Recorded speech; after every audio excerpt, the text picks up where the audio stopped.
Thanks, Derek. Collaboration is certainly the word today.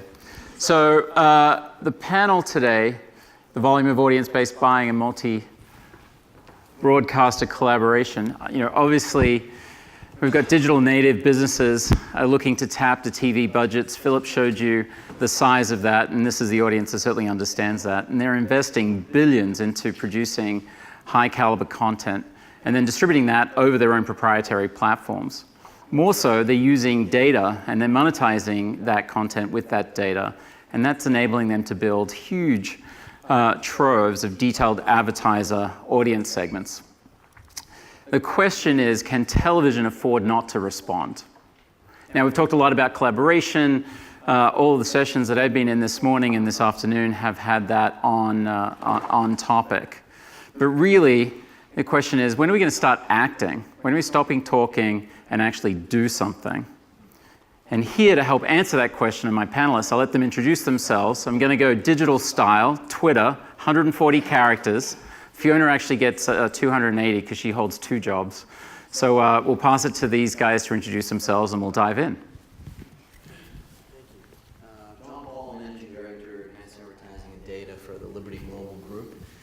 Which includes our European and Latin American assets. I'm pretty sure that was more than 140 as well. But, so I'm Fiona McKinnon. I'm the General Manager of T1, which is a digital division of Turner International, which streamlines access to the Turner portfolio, everything from Cartoon Network through to esports and sports. And I'm also the General Manager of the Pangea Alliance, a media collaboration between CNN International, The Guardian, Reuters, The Economist, Mansueto Ventures, and Dennis Publishing. Hi, Lauren Brown, CEO of Operative. We help media companies by removing the complexity associated with running a multi-platform ad business by deploying ad sales and content systems. I'm Brian Goldbear, and I'm General Manager of Emerging Technologies for iPhone Web, and help build marketplaces for trading media, including TV. Hi, my name is Stefan Korublo. I'm CEO of RTL Ad Connect, the international advertising sales house of RTL Group, having operations in 12 countries in Europe and also in the US. Okay, thanks guys. So let's stop talking, let's start doing. John, what are you guys doing?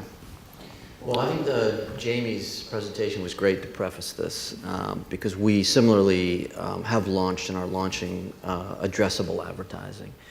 We've launched linear in Belgium and Chile, VOD addressable in UK and Ireland, with linear coming to the UK next year. So I think for us, really support the points that Jamie's made about the value of this. But it's not all good news. I mean, we think some people are sitting on the bench. And we think that there is more, the industry is still awash in money. And so there is not that sort of imperative, I think, to move as quickly as we could. The river's sort of flowing through. We can hear the gunshots upstream, but we're still looking at the river. And I think the other thing that we are potentially, we have our eyes on, but we're not there yet, is the bookends of this whole thing. The most important aspects of this are getting inside the brand and understanding what they want to do with their money. Forget about all the mechanics and how they reach the consumer. And then secondly, on the consumer side, what is the experiential aspect of this? So we talk about data and all this other kind of stuff, but consumers are sending us some pretty strong messages about what they want and what they don't want.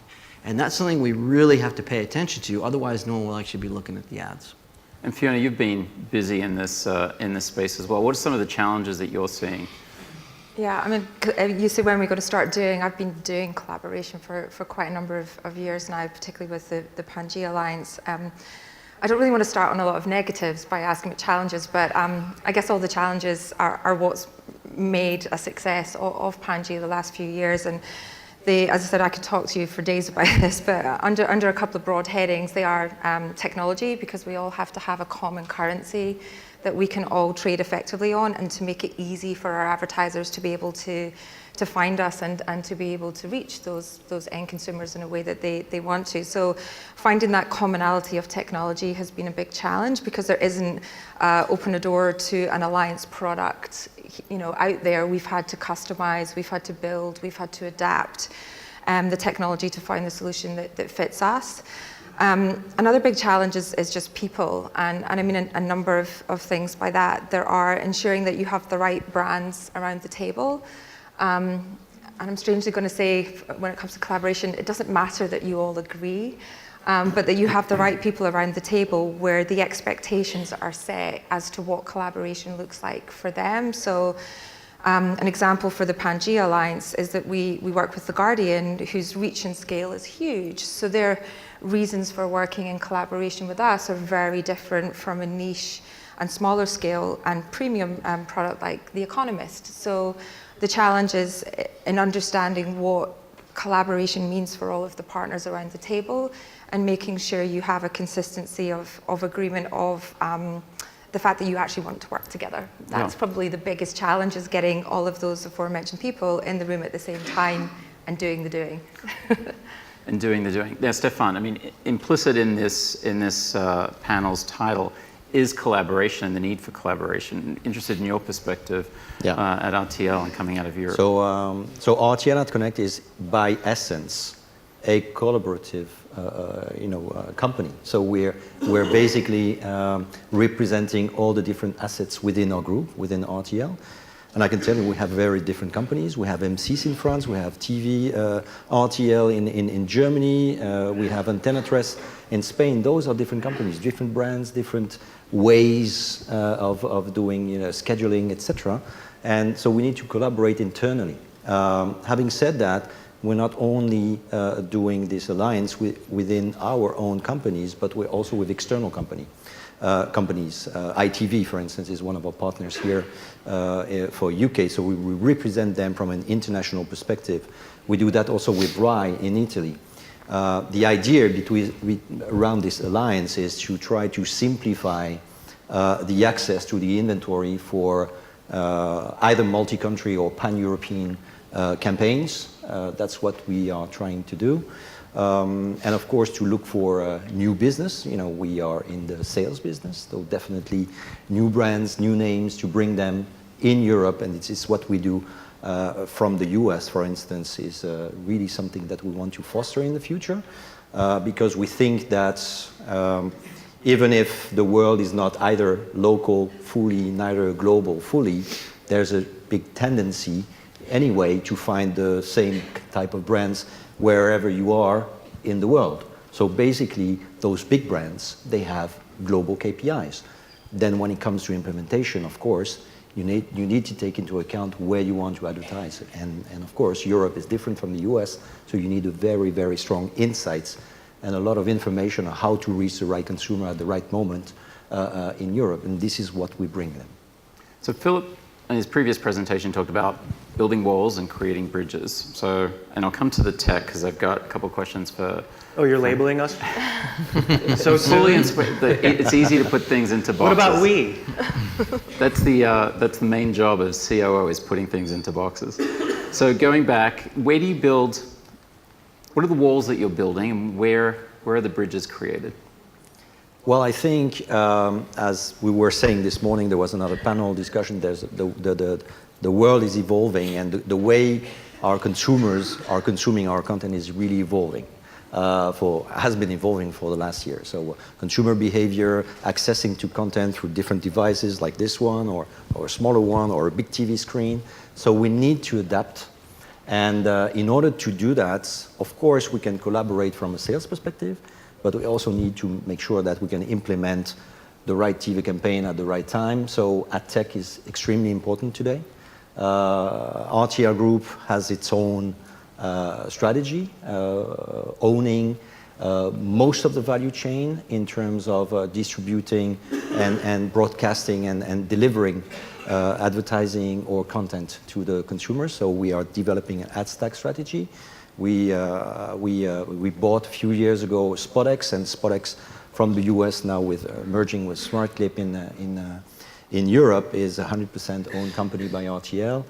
And it's not only a SSP now, it's becoming also an ad server, for example, in Germany.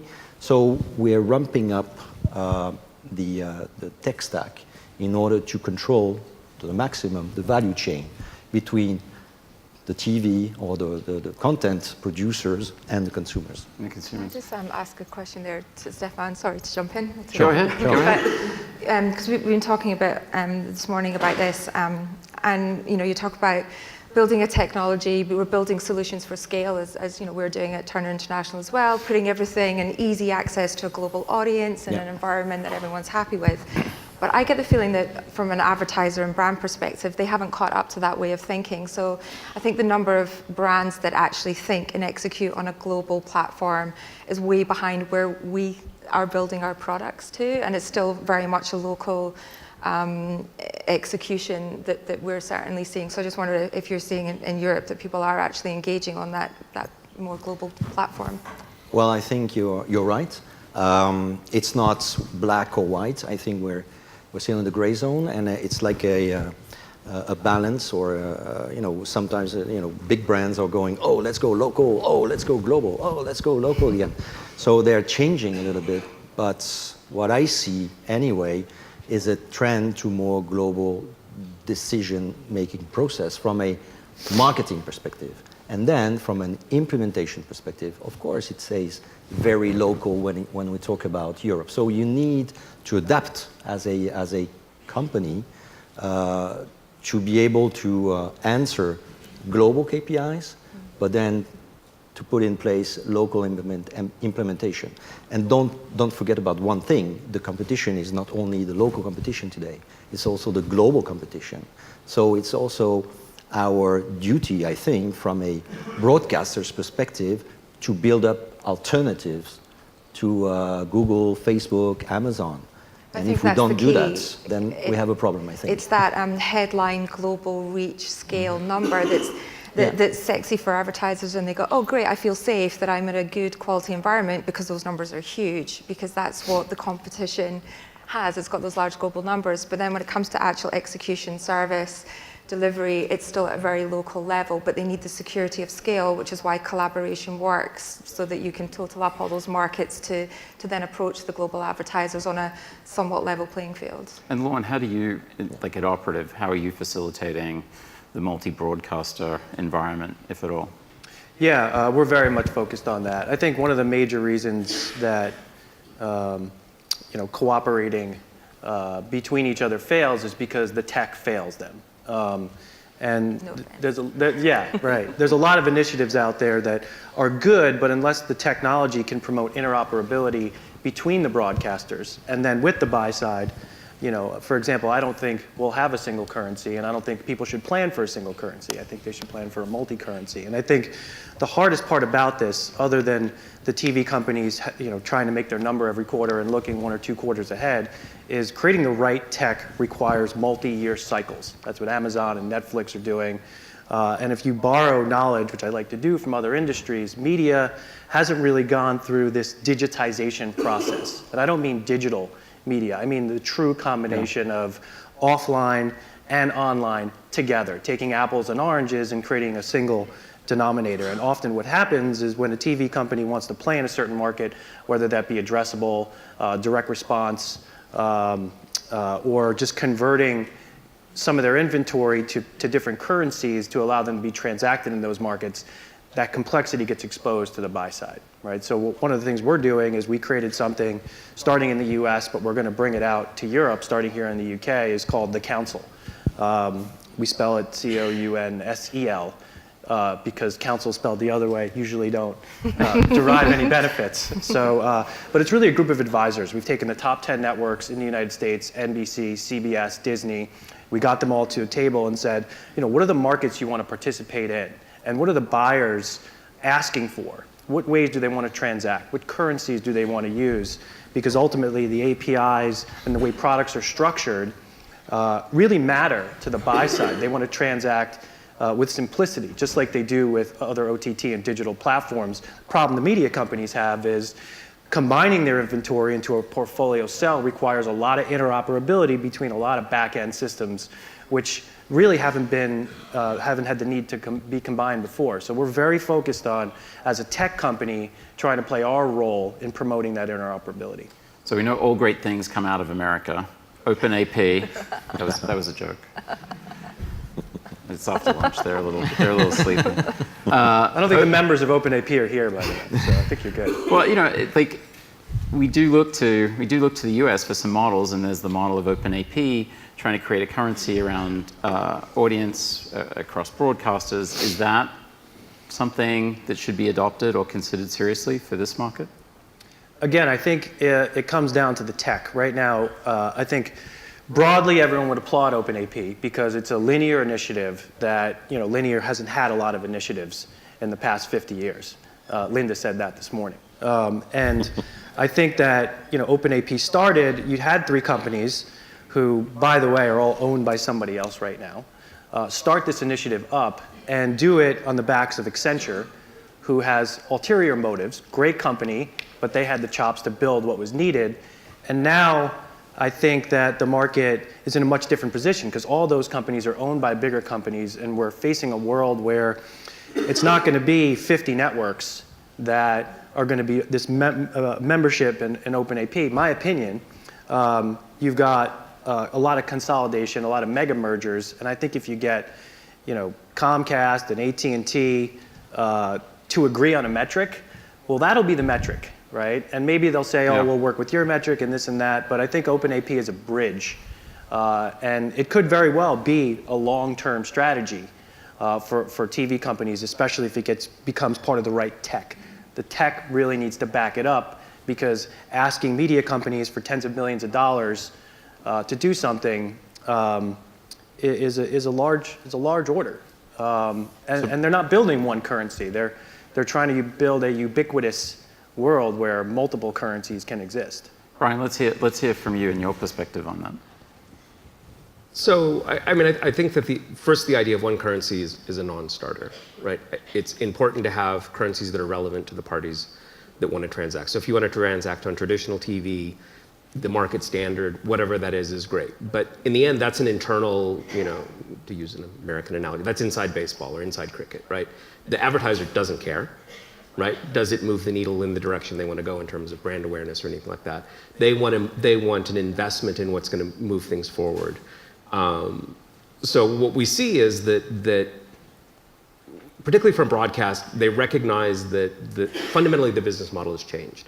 To the point about digitization. Digitization means that what was effectively a supply-constrained market is a demand-constrained market from the consumer side, right? Before, it was who had access to the good programming, right? Now there's an abundance of fantastic content that's out there. Now it's who controls access to the consumer, right? And that's a fundamental shift for most broadcast markets who don't have direct consumer relationships.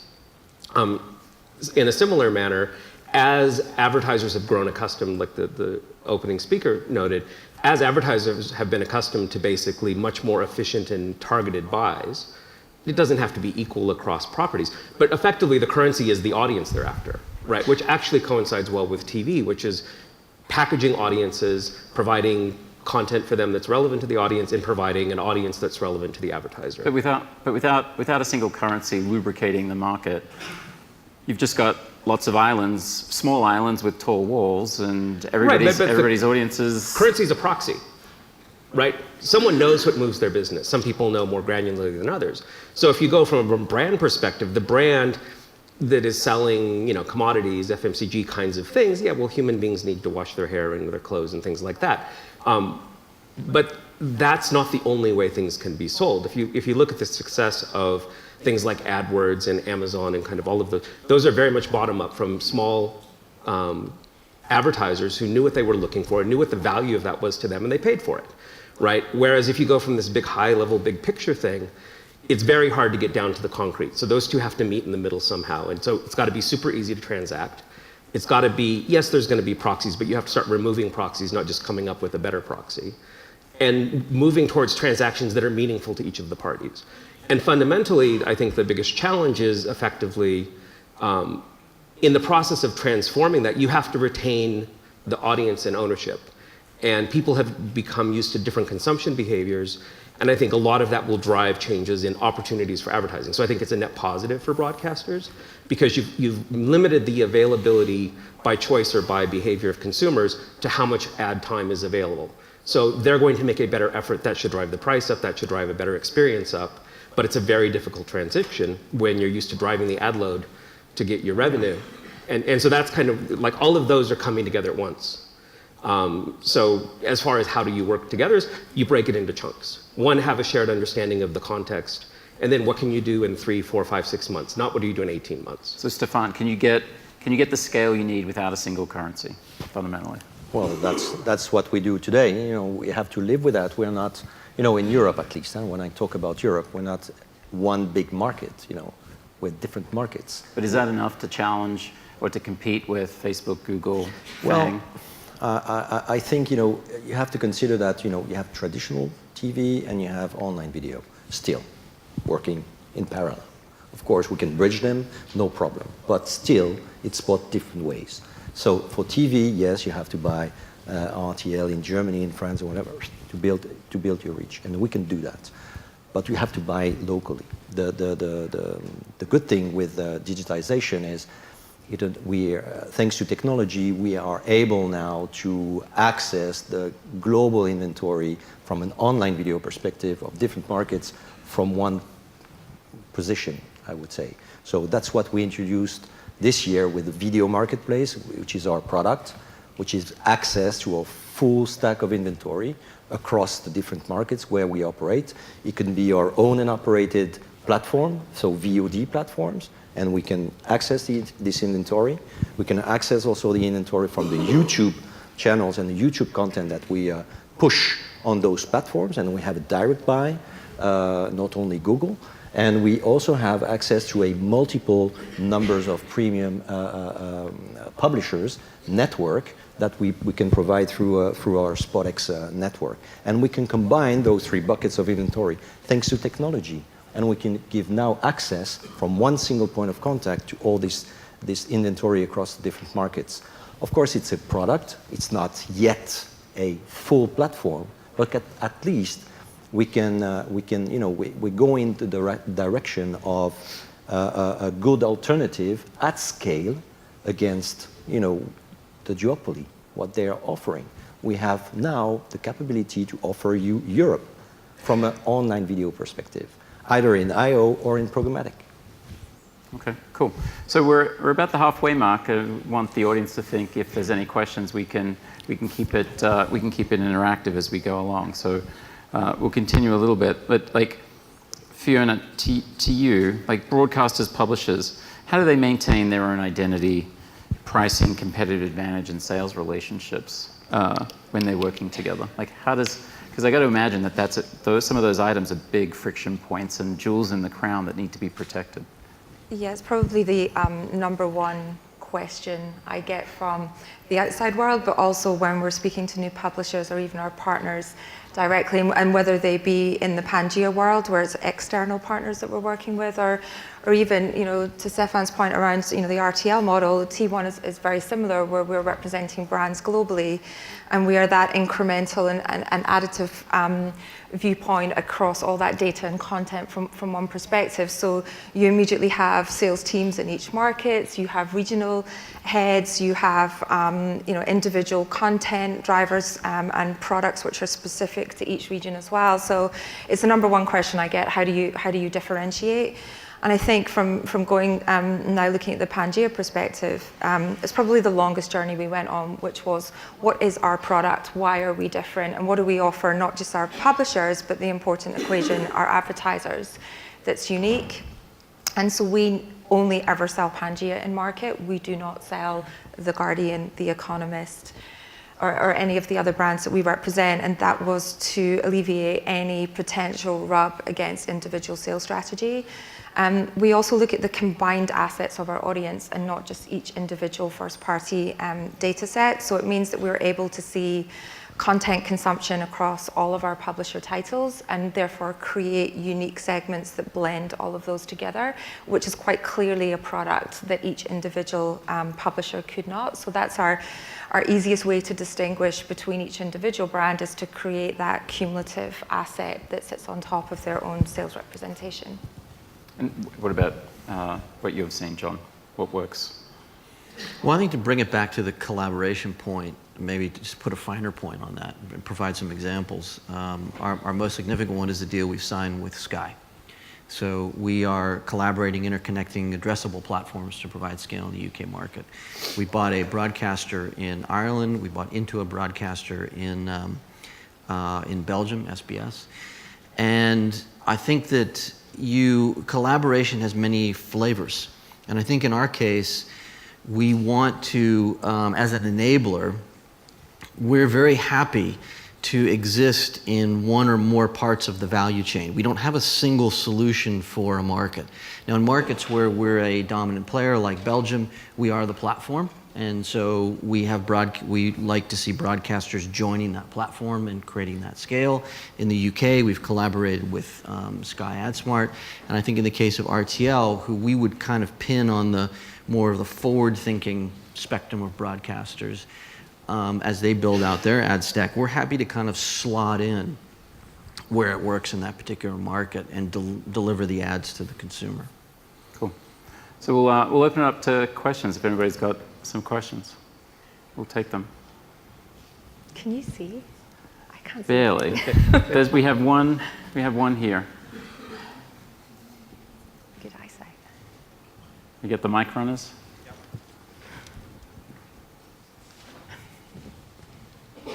Coming to you in T-3.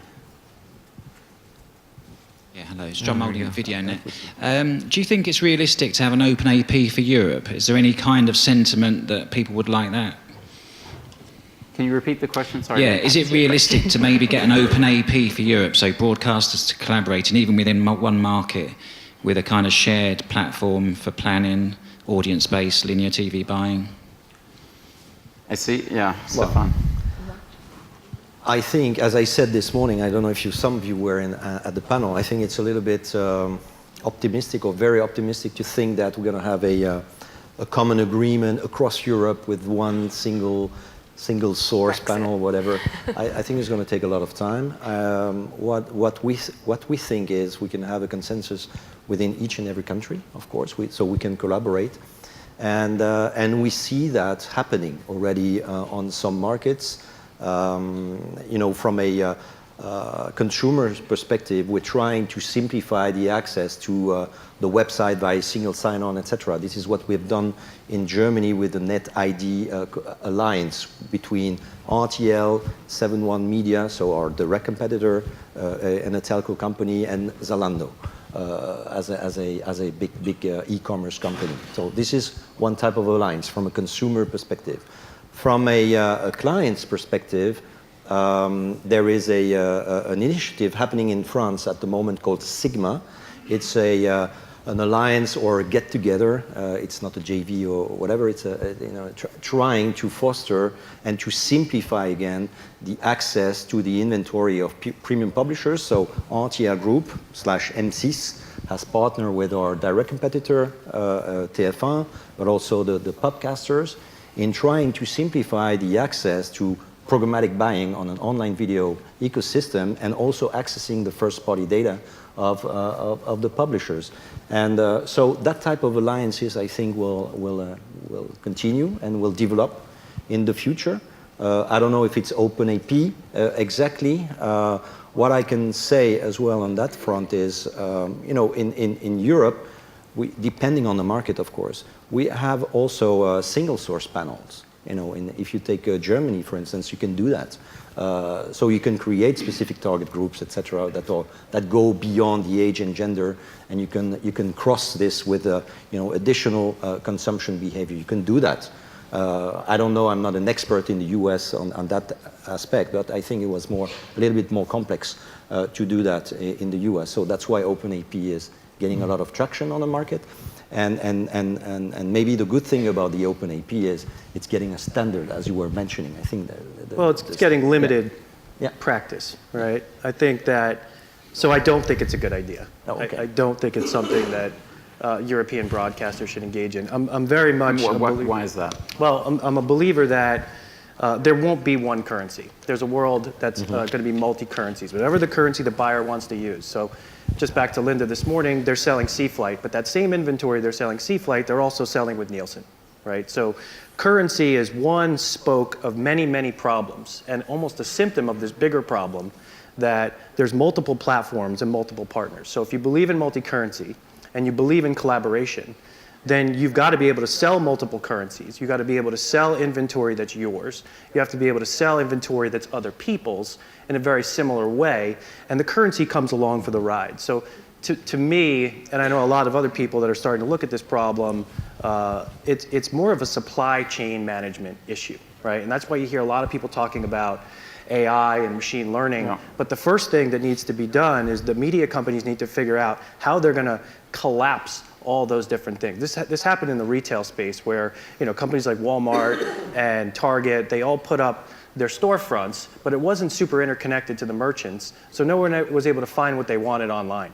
And so they didn't really invest in supply chain and combine online and offline until Amazon, you know, whacked them one quarter, and now today Amazon makes up 53% of all retail, right? And then the industry started investing in supply chain management and AI. So once you can get everything into a single bucket, then you could start to use AI, which is price optimization and other things that will control your inventory a bit better, because the amount of time remaining that everything's sold on a rating, which effectively is a sponsorship, where there's an enormous amount of waste. The cable operators know about this because they want to sell on impressions, and the broadcasters are sort of holding off. That's because the tech isn't there to really help them gain control around how they're going to sell their inventory to different markets. So I'll give you a bad American analogy. You know, if you've been to America, Burger King, have it your way, right? And that's really what the media industry needs to prepare for, which is buyers coming in, or let's say media companies pointing their inventory at specific markets where they see growth. And however those buyers want to buy, whatever currency, programmatic, tech platform, whatever they want to do, they need to be able to transact that way, and then they'll significantly reach scale. And the only way to do that is to liberate the media companies, to liberate themselves of the tech stacks that they have today. And I think you're going to hear a lot more terms. If you have a minute, go look at the supply chain glossary in retail, in travel, in banking. You know, those are terms that have become very prevalent in media in less than 2 years. Help us understand liberate tech stacks. Like, what does that actually mean? So if I'm a media company, whether a cable operator like Sky, or if I'm Channel 4 or ITV, I have invested in different systems, right? So I have a linear system that delivers, you can sell and traffic, steward, and bill linear advertising, usually sold on a rating point or a spot. And then I have a digital tech stack where I've got all my OTT inventory, advanced TV, maybe my video, all premium. And now maybe I've done some addressable partnerships as a broadcaster with a Sky, for example. And maybe I also have invested in these other companies, and now they're investing in original content on my platform because they want that kind of exposure. So that's 4 inventory sources right there, all working in different swim lanes. And each swim lane has a people, a process, a technology, a currency that governs that sort of single swim lane media buy. And now what really needs to happen for media companies to sell as a portfolio or to attack the DR market, you have to go vertically across those swim lanes. So that swim lane business model really needs to move to that supply chain business model where it needs to collapse, but then once a deal is done, have all those pieces go back to their execution systems, because those aren't going away, in my opinion. They take a long time to rip out, so something needs to be done on top of them. Which it probably sends ripples of fear through the audience when we talk about consolidation. And there's a lot of people offering to do this. The problem is that not all of it delivers, and also they got their hand out on the way through saying, give me a cut of the advertising. Well, that's the point, though. Should it be publishers and media owners that are and the broadcasters that are responsible for building that technology, or should it be a third party? And should there, what's the place in that for the actual technology providers? Because it's all very well saying buyers, will buy what they want, but they largely know what they want because of the technology stack that's there already. So do they even know what they want? And whose place in that chain is it to actually execute that technology? And it's not a core competency. Well, but see, I'd plot these guys along a spectrum. I mean, we've been doing broadcast deals across Europe and in Latin America. And there are some broadcasters that really are very forward-thinking and working through that and investing in replacing some of their core systems in addition to the supply chain side of it. Others are sitting on the bench or just don't have the brain power to figure it out. And in fact, if there was one point that I'd probably kind of emphasize in this, is that through this whole thing, through the whole conversation, it's the type of people and the talent that we're hiring to figure this out. 100%. They are very different animals. They are not the same titles that we're used to seeing. They're combinations of commerce, consumer anthropologists, commercial behavioral economists. But that's the kind of thinking you need because of the dynamics or the figuring out the money flow. Yeah, I totally agree. That type of expertise, because what happened in digital is so many ad tech companies made money in a way on this rev share model, and that's not the solution for television. I know Dave Morgan in the audience from Simulmedia, he talks about this all the time, where the way TV is transacted and needs to be automated is not the same way that digital was transacted and automated. So Brian, I want to give you some airtime, and we'll give the audience some time to think of questions. I think the first point is getting, maybe it's a different way of restating what Lauren said, it's how do you understand what you even have in the first place, right? Because you have these very disconnected systems, processes, departments within organizations. So one is, I think of it as a layer of abstraction. So how do you bring it up to something that makes sense across your portfolio, whether you want to call it currency or ratings, it doesn't really matter. But first, what do you have? And then you can start valuing it, you can start packaging it in different ways, you can present it to the marketers, you can decide if it makes sense to make a commercial decision, a licensing decision. What you see now, and you see it playing out in the media side and the advertising side, is people just go with their gut instinct, as someone said earlier, right? They don't actually have the data to inform the decisions, they don't have the data, so they don't make the right decisions, they don't have the tools in place to unify that, and it continues in this cycle until you can say, what do I actually have? What's meaningful to me? Yes, I have to translate it to somebody else. But if I have the data, then that's an easy translation. If I'm guessing every single time, that doesn't scale. And if you even go back to kind of the OpenAP question, a lot of the initiative was, the advertisers, the agencies were going to the big broadcasters and saying, look, we'll do an integration with the 2 or 3 or 4 of you big guys and invest the time and effort. And that's why companies like Accenture get involved. But when I have thousands of people that I have to potentially integrate with, that isn't going to work. Right, and so there's an attempt to kind of standardize, but I think the practical thing is like, it's figure out what works for you and then connect those and translate at a higher level of abstraction, not logs, not at how do I get to a trafficking system, like no one can scale that, right? It just kind of goes around and around, and so it's how do you move the conversation so that everybody can think about the problem in a way that's meaningful to them without giving up their secret sauce. That's what Apple did. Yeah, and the ad tech model, iOS and the App Store. I mean, that is the model. Now, I think that the tension is that kind of the ad tech model was, and it was mentioned earlier, is take all the data and we'll figure it out. And I think that going to the point of kind of the broadcast side is who's willing to make those investments in bringing those together, and what is the interest of the parties bringing that to the market, right? Because everybody's in business to do something, and it doesn't do anybody any favors to delude yourself in thinking someone isn't going to look after their own self-interest. It's interesting, we've been talking about collaboration amongst broadcasters, and then we dived in and figure out the interdependencies and challenges that we have within a company's own walls. Any questions from the audience? We've got a couple minutes. We have a question. Harvey. Hi there, great panel. I'm Harvey Kent from Freewheel, the buy technology side of Freewheel. Completely agree with what Lauren is saying. It's an underappreciated obstacle to doing advanced things, especially in the States. I mean, Linda, as an example, is sitting on over $11 billion of inventory, might be 13. She's got 3 systems that basically handle all of that. To change that is a scary proposition. But for all the stuff you're talking about, I just want to bring attention to the fact that it has to connect to the buy side. And you talk about programmatic to what? So if you're trying to combine convergence, something we spend a lot of time with, that's another challenge for the systems that the big agencies, the small agencies, and the medium ones are trying to execute without real standards, with multiple currencies, with media companies not making big investments, which they did do 25 years ago. With all due respect to Linda, there's several standards out there that there'd be no, at least in the States, there'd be no commerce transactions without them. We need some leadership in this area and people willing to go into their pocketbook to help fund figuring this stuff out. I think that's one of the bookends of this. And I think the other one, which we really, we have these discussions and we talk about the tech and the challenges and everything, and we never talk about the consumer. And they are sending us a pretty strong message through ad blockers and paying for subscription content that while we do all of this, we also, and this is what we do as an operator, we have to design products that work in the home. Is what about ad loads? What about formats? Where are we putting this? And it really has to be considered in the design side of this. Otherwise, the ads just don't ever reach the consumer. This is true.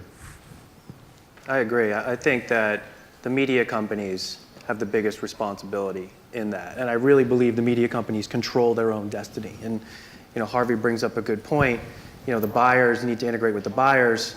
And I hear a lot of sellers talk about, well, when the buy side moves, we'll move. When they start selling converged, we'll start selling converged. And my advice to the media companies is don't wait, because there's a very unique opportunity and everyone has really strong partners. And there's a lot that can be done in terms of collaboration to kind of prepare for what's coming. Because I think 2 years from now, people are going to wish they did a little bit more and let their guard down and made more progress. But I feel like that's starting to come. The signs are definitely there that people are starting to do more and more collaboration. So it's exciting. Say from Turner side of things, we're obviously owned by AT&T now, and they've obviously made a number of acquisitions alongside Warner and Turner, and one of those being AppNexus, which is now Xandr, that we'll hear more about tomorrow, which is looking at how you combine the audience and the mobile data that we have with content and with a platform that will enable monetization of that, but also easy access for buyers to be able to tap into that across multiple platforms. So it's still in early stages, but I think there's going to be some really interesting learnings from what they deliver. Yeah, I don't buy that the technology. I mean, technology can be a limiting factor and can be challenging, but it's not the big roadblock. It's the intent, and we see that through the comments of this panel. And you guys have shown actually doing something in addition to just talking about it. So please thank my panel.